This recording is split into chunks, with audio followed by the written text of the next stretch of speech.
ആദ്യത്തെ അപ്ഡേറ്റ് എന്ന് പറയുന്നത് ബ്രോക്ക് ലെസ്നറുമായിട്ട് ബന്ധപ്പെട്ടിരിക്കുന്ന അപ്ഡേറ്റ് ആണ്. അതായത് ബാഡ് ന്യൂസ് തന്നെയാണ് ഇപ്പോഴും വന്നുകൊണ്ടിരിക്കുന്നത്. നമ്മൾ കുറച്ച് നാളായിട്ട് ബ്രോക്ക് ലെസ്നറിനെ കുറിച്ച് ബാഡ് ന്യൂസ് മാത്രമാണ് കേൾക്കുന്നത്.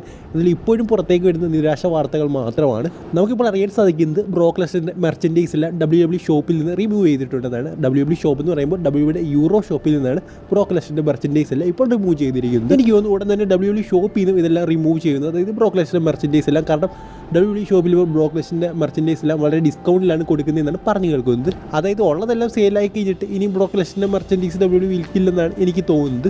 സോ അതിനകത്ത് ബാഡ് അപ്ഡേറ്റ് എന്ന് തന്നെ പറയണം ബ്രോക്ക് ലെസ്നറുമായിട്ട് ബന്ധപ്പെട്ട്. ഇനി അടുത്ത അപ്ഡേറ്റ് എന്ന് പറയുന്നത് 3 NXT താരങ്ങൾ ഒഫീഷ്യലായിട്ട് നാളത്തെ സ്മാക്ഡൗൺ എപ്പിസോഡിൽ ജോയിൻ ചെയ്യാൻ പോവുകയാണെന്നാണ് നമുക്കറിയാൻ സാധിക്കുന്നത്. അതായത് ഒഫീഷ്യലായിട്ട് സ്മാക്ഡൗൺ ബ്രാൻഡിൻ്റെ ഭാഗമാകാൻ പോവുകയാണെന്നാണ് ഇപ്പോൾ പുറത്തേക്ക് വരുന്നത്. അത് ആരൊക്കെയാണെന്ന് ചോദിച്ചു കഴിഞ്ഞാൽ ട്രിക് വില്യംസ്, കാർമെലോ ഹെയ്സ്, അതുപോലെ തന്നെ ബ്രോൺ ബ്രേക്കർ, ഇവർ 3 പേരും ഒഫീഷ്യലായിട്ട് സ്മാക്ഡൗണിൻ്റെ ഭാഗമാകുമെന്നാണ് നമുക്കിപ്പോൾ അറിയാൻ സാധിക്കുന്നത്. കൺഫേം ഒന്നും ആയിട്ടില്ല, എങ്കിൽ പെട്ടെന്ന് തന്നെ ഇവർ സ്മാക്ഡൗണിൻ്റെ ഭാഗമായിരിക്കും. അതായത് സ്മാക്ഡൗണിൻ്റെ ഒഫീഷ്യൽ റോസ്റ്ററിൽ ഇവർ ഉടൻ തന്നെ ആഡ് ചെയ്യും. അടുത്ത അപ്ഡേറ്റ് എന്ന് പറയുന്നത് റോക്കുമായിട്ട് ബന്ധപ്പെട്ടിരിക്കുന്ന അപ്ഡേറ്റ് ആണ്. എലിമിനേഷൻ ചേമ്പറിൽ റോക്ക് ഉണ്ടാകുമ്പോൾ നമ്മൾ കുറേ നാളായിട്ട് പറഞ്ഞു കേൾക്കുന്നു. എന്തായാലും അത് ഏതാണ്ടൊക്കെ ഉറപ്പിക്കുന്ന രീതിയിൽ ഒരു പ്രമുഖ മാധ്യമം റിപ്പോർട്ട് ചെയ്തിരിക്കുകയാണ്. ആ ഒരു പ്രമുഖ മാധ്യമം റിപ്പോർട്ട് ചെയ്തത് ഇങ്ങനെയാണ്: റോക്കിൻ്റെ അതുപോലെ തന്നെ ഗ്രേസൺ വാളറിൻ്റെ ഒരു സെഗ്മെൻറ്റ് എലിമിനേഷൻ ചേമ്പർ ഉണ്ടാകുമെന്നാണ് അവരിപ്പോൾ പറയുന്നത്. എന്തായാലും നമുക്കറിയാവുന്നൊരു കാര്യമാണ്, ഗ്രേസൺ വാളർ ഓസ്ട്രേലിയക്കാരനാണ്. സോ അദ്ദേഹത്തിന് ഉറപ്പായിട്ട് ഒരു സെഗ്മെൻറ്റ് ഉണ്ടായിരിക്കും, അല്ലെങ്കിൽ ഒരു മാച്ച് ഉണ്ടായിരിക്കും. സോ റോക്കിൻ്റെ കൂടെ അദ്ദേഹത്തിന് ഒരു സെഗ്മെൻറ്റ് കിട്ടിക്കഴിഞ്ഞാൽ വേറെ ലെവലായിരിക്കും. അദ്ദേഹം ഹോം ബോയ് ആണ്, ലോക്കൽ ബോയ് ആണ്. സോ നടക്കാനുള്ള സാധ്യതകളൊക്കെ വളരെയധികം കൂടുതലുമാണ്.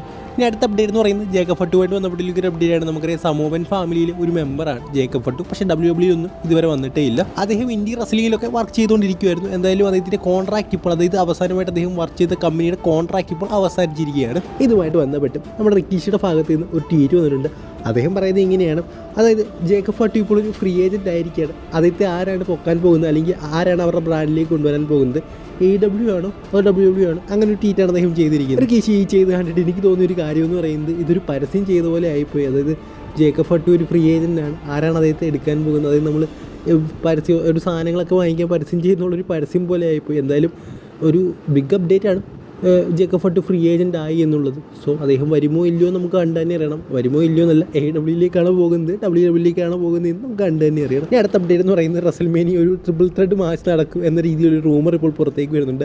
ആ ഒരു മാച്ചാണ് വിന്നർ ടേക്ക് ഓൾ മാച്ച്. ഈ ഒരു മാച്ച് നടക്കാൻ പോകുന്നത് Seth Rollins, Roman Reigns, Cody Rhodes ഇവർ തമ്മിലാണ്. ഇതുമായിട്ട് ബന്ധപ്പെട്ട് എക്സിൽ ഒരു ട്വീറ്റ് വന്നിരുന്നത്. അത് ഞാൻ മുമ്പ് പറഞ്ഞ കാര്യമാണ്. Cody Rhodes, Roman Reigns, Seth Rollins match ഒരു ട്രിപ്പിൾ ത്രെഡ് മാച്ചായിരിക്കും റെസ്ലിമേനിയ നടക്കാൻ പോകുന്നത്. വിന്നർ ടേക്ക് ഓൾ മാച്ചായിരിക്കും എന്നൊരു ട്വീറ്റാണ് അവിടെ വന്നത്.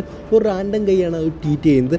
എന്തായാലും ആ ഒരു ട്വീറ്റിൻ്റെ റിപ്ലൈ ആയിട്ട് കോഡ് റോഡ്സ് എടുത്തിട്ടുണ്ട്. 2 കണ്ണിൻ ഇമ്പോജിയാണ് അദ്ദേഹം ഇട്ടിരിക്കുന്നത്. സോ ഇപ്പോൾ പരക്കുന്ന റൂമറുകൾ ഇങ്ങനെയാണ്. പക്ഷേ എനിക്ക് തോന്നുന്നില്ല വിന്നർ ടേക്ക് ഓൾ മാച്ച് അല്ലെങ്കിൽ ഈ ഒരു ട്രിപ്പിൾ ത്രെഡ് മാച്ചൊക്കെ ഉണ്ടാകുമെന്ന്. കാരണം ഒരു 2 ചാമ്പ്യൻഷിപ്പ് സെപ്പറേറ്റ് കൊണ്ടുവന്ന തന്നെ ഒരു ചാമ്പ്യൻഷിപ്പ് ഒരാളുടെ കയ്യിൽ മാത്രം കുറേ നാൾ ഇരിക്കുന്നതുകൊണ്ടാണ്. സോ പിന്നെയും ആ ഒരു ചാമ്പ്യൻഷിപ്പ്, അതായത് 2 ചാമ്പ്യൻഷിപ്പ് ഒരാളുടെ കയ്യിലേക്ക് പോയി ആ ഒരു ചാമ്പ്യൻഷിപ്പ് കുറേ നാൾ ഇരിക്കുകയാണെങ്കിൽ പിന്നെ എന്തർത്ഥമാണുള്ളത്? സോ അങ്ങനെ നടക്കാനുള്ള സാധ്യത വളരെയധികം കുറവായിട്ടാണ് എനിക്ക് തോന്നുന്നത്. പക്ഷേ ഇപ്പോഴുള്ള റൂമറുകൾ ഇങ്ങനെയൊക്കെയാണ്.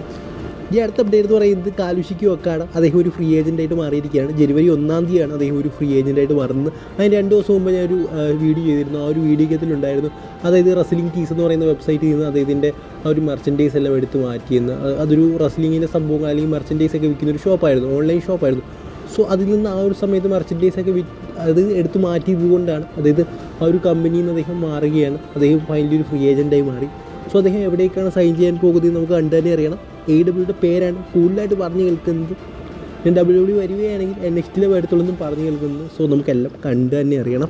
ഇനി അടുത്ത അപ്ഡേറ്റ് എന്ന് പറയുന്നത് റെസൽമേനിയയിൽ ജോൺസണിക്ക് ഒരു ഒപ്പോണൻ്റ് ഉണ്ടെങ്കിൽ അത് ആരായിരിക്കും എന്ന് എല്ലാവരും ചോദിക്കുന്നുണ്ട്. എന്തായാലും അതിൻ്റെ ഒരു ഉത്തരം അല്ലെങ്കിൽ ഒരു റൂമറായിട്ട് പറഞ്ഞു കേൾക്കുന്നത് ഡൊമിനിക് മിസ്റ്റീരിയോയുടെ പേരാണ്. അങ്ങനെ പറയാനുള്ള കാരണം എന്ന് പറയുന്നത് ഡൊമിനിക് മിസ്റ്റീരിയോ ഒരു ഇമേജ് ഇപ്പോൾ, അതായത് ഒരു 2 ദിവസം മുമ്പ് ജോൺസൺ അദ്ദേഹത്തിൻ്റെ ഇൻസ്റ്റാഗ്രാം പേജിൽ പങ്കുവച്ചിട്ടുണ്ടായിരുന്നു.